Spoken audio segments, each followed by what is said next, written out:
नमस्कार, आप देख रहे हैं इंडिया पब्लिक खबर और मैं हूं आपके साथ आकांक्षा। झारखंड में चुनावी गहमागहमी और आरोप प्रत्यारोपों के बाद 23 नवंबर को सामने आए चुनावी परिणामों ने सभी कयासों पर पूर्ण विराम लगा दिया और राज्य में एक बार फिर इंडिया गठबंधन ने प्रचंड बहुमत हासिल करते हुए जीत दर्ज की और अपने पक्ष में सत्ता बरकरार रखी। बता दें कि हेमंत सोरेन ने बीते कल एक बार फिर से झारखंड के मुख्यमंत्री के तौर पर राज्य की कमान संभाल ली है और सीएम हेमंत सोरेन रांची में आयोजित एक भव्य समारोह में राज्य के 14वें मुख्यमंत्री के रूप में उन्होंने शपथ ली है। राज्यपाल संतोष कुमार गंगवार ने सीएम हेमंत सोरेन को पद और गोपनीयता की शपथ दिलाई।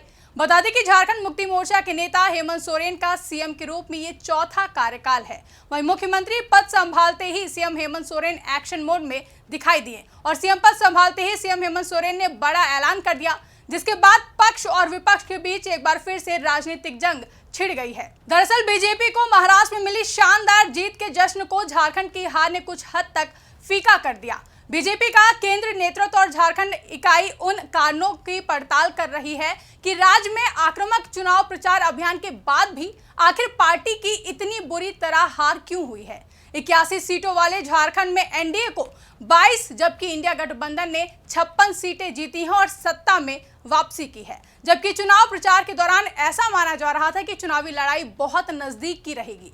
मतदान के बाद आए तमाम एग्जिट पोल ने भी यही कहा था कि झारखंड में कांटे का मुकाबला देखने को मिलेगा, लेकिन मतदाताओं ने इंडिया गठबंधन को बड़ा जनादेश दिया है। एक और जहां एनडीए की ओर से लगातार बांग्लादेशी घुसपैठ, आदिवासियों की रोटी माटी बेटी की हिफाजत और लव और लैंड जिहाद जैसे मुद्दों को उठाने का काम किया गया, तो वहीं इंडिया अलायंस की ओर से लगातार सीएम हेमंत सोरेन की गिरफ्तारी, बीजेपी पर आदिवासियों के हक छीनने और संविधान को खतरा बताते हुए हमलावर देखा गया था। इसके साथ ही चुनाव की तारीखों के ऐलान के पहले से ही राज्य में एनडीए की ओर से परिवर्तन यात्रा निकाली गई और झारखंड में जनता के बीच पहुंचकर जेएमएम के खिलाफ माहौल बनाते हुए झारखंड में परिवर्तन लाने की दिशा में तमाम रैलियां और सभाएं की गई थी।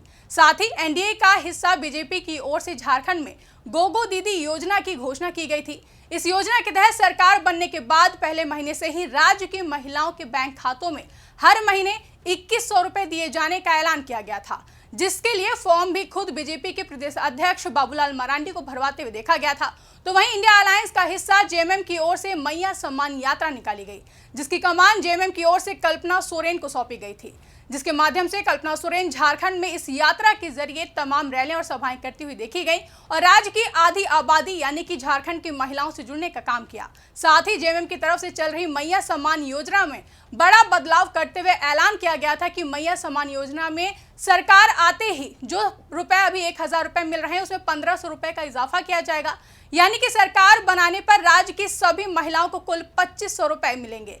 खुद मुख्यमंत्री हेमंत सोरेन ने इस बात का जिक्र किया था और सोशल मीडिया प्लेटफॉर्म एक्स पर पोस्ट करते हुए लिखा था कि दिसंबर से लाखों माताओं बहनों को मैया सम्मान योजना के अंतर्गत हर महीने मिलने लगेगा 2500 रुपए का उपहार, हर बहना को हर साल 30,000।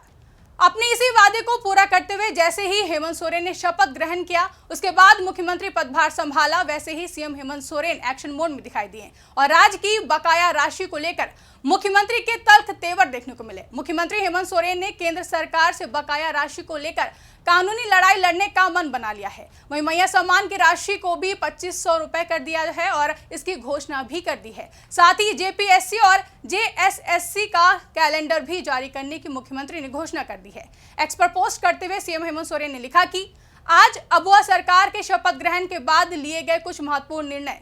मैया सम्मान योजना की सम्मान राशि बढ़कर मिलेगी 2500 रुपए। राज्य में जेपीएससी जेएसएससी के अंतर्गत होने वाली नियुक्ति प्रक्रिया को तेज किया जाएगा। केंद्र सरकार के पास राज्य का बकाया 1,36,000 करोड़ रुपए को लेने के लिए कार्रवाई की जाएगी। राज्य के राजस्व को बढ़ाने के लिए कई स्रोतों पर काम करेगी राज्य सरकार। असम में वर्षों से रह रहे झारखंड के आदिवासियों मूलवासियों की स्थिति की जानकारी सर्वदलीय और पदाधिकारियों की टीम द्वारा ली जाएगी। एक और जहां मुख्यमंत्री हेमंत सोरेन ने ये घोषणा की, तो वहीं दूसरी ओर उनकी इस घोषणा के बाद पक्ष और विपक्ष के बीच राजनीतिक जंग छिड़ गई, जिसे लेकर सत्ता पक्ष का कहना है कि हम अपने वादों को लेकर पूरी तरह से प्रतिबद्ध हैं। झारखंड मुक्ति मोर्चा के प्रवक्ता मनोज पांडे ने कहा कि केंद्र में जो राशि बकाया है उसकी मांग हम लगातार कर रहे हैं और अब इसके खिलाफ हम कानूनी कार्रवाई भी करेंगे। आगे मनोज पांडे ने कहा कि पूत के पांव पालने में ही दिख जाते हैं। पहले कैबिनेट से ही पता चल गया था कि 5 साल ये सरकार किस तरह से काम करने जा रही है। मुख्यमंत्री ने अग्निवीर शहीदों के परिजन को सीधी नियुक्ति दी है। ये पहली बार हुआ है। वहीं मैया सम्मान योजना की राशि को 2500 रुपए किया गया है।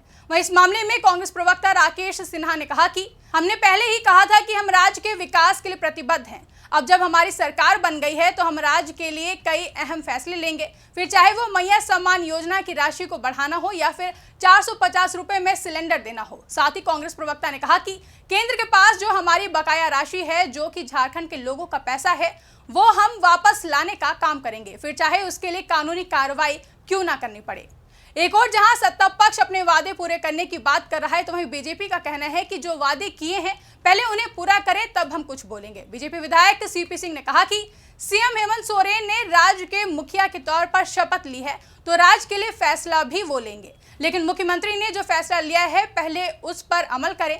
कैबिनेट से कई फैसले लिए जाते हैं लेकिन वो पूरे नहीं होते, तो पहले ये सरकार अपने वादों को पूरा करे, तब इस पर कुछ बोला जा सकता है। अभी तो 1-2 दिन ही हुए हैं सरकार बने। बता दें कि झारखंड में 81 सीटों पर 2 चरणों के तहत मतदान हुए हैं। पहले चरण के लिए 13 नवंबर और दूसरे चरण के लिए 20 नवंबर को मतदान कराए गए थे, जिसके बाद 23 नवंबर को चुनावी परिणाम सामने आए, जिसमें इंडिया अलायंस ने 81 सदस्यीय विधानसभा सीटों में 56 सीटों के साथ शानदार जीत दर्ज की है, जबकि भारतीय जनता पार्टी नीत एनडीए को महज 24 सीटों पर ही संतोष करना पड़ा। जिसके बाद बीते कल हेमंत सोरेन ने एक बार फिर से झारखंड के मुख्यमंत्री के तौर पर रांची में झारखंड के 14वें मुख्यमंत्री के रूप में शपथ ली है और अपना चौथा कार्यकाल संभाला है। जिसके बाद सीएम हेमंत सोरेन राज्य की महिलाओं से किए अपने वादों को पूरा करते हुए मैया सम्मान योजना की राशि को 1000 रुपए से बढ़ाते हुए 2500 रुपए करने की घोषणा भी कर चुके हैं।